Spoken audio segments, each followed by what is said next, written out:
جی ناظرین، star news on line میں خبروں کے سلسلے کو آگے بڑھاتے ہوئے خبر شامل کرتے ہیں۔ چنیا سے میاں عدیل اشرف کی بتائی ہوئی تفصیلات کے مطابق سرکل چنیا تھانہ چھانگا مانگا کے حدود مقام سے اغوا ہونے والا 19 سالہ اظہر 6 روز بعد بھی بازیاب نہ ہو سکا۔ ورثاء پولیس کے خلاف چنیا مین روڈ بند کر کے شدید احتجاج، مسافروں کو مشکلات کا سامنا۔ چنیا میں 6 روز قبل اغوا ہونے والا چنیا کا رہائشی 19 سالہ اظہر کے ورثاء کا مین چنیا روڈ پر احتجاج کے باعث ٹریفک کی لمبی قطاریں لگ گئیں، مسافروں کو مشکلات کا سامنا کرنا پڑا۔ ورثاء نے میڈیا کو بتایا کہ 6 روز سے تھانہ کا چکر لگا کر تھک چکے ہیں۔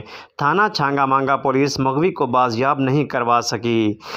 گرفتار ملزم زاہد کو پولیس نے VIP پروٹوکول میں رکھا ہوا ہے، بازیابی ممکن بنائی جائے۔ ہمیں خدشہ ہے کہ کہیں مغوی کو قتل نہ کر دیا گیا ہو۔ RPO شیخوپورہ اور DPO قصور سمیت اعلیٰ حکام نوٹس لیں۔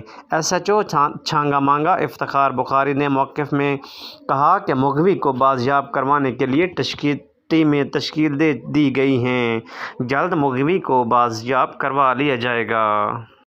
سر 7 دن ہو گئے ہیں، پولیس یہی کہہ رہی ہے ویٹ کرو، اگر کچھ ہو گیا اللہ نہ کرے تو ہم ایسا ویٹ کرائیں گے کہ وزیر اعظم بھی یاد رکھے گا اور وزیر اعلیٰ بھی یاد رکھے گا۔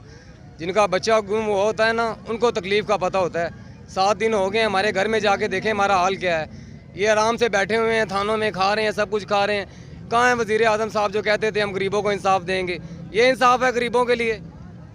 مہربانی ہے وزیر اعلیٰ صاحب، ہمارا نوٹس لیا جائے، مجبوری میں ہمیں کچھ کرنا نہ پڑے، اس کے ذمہ دار آپ خود ہوں گے، حکومت ہوگی۔ بس میں یہی کہنا چاہتا ہوں۔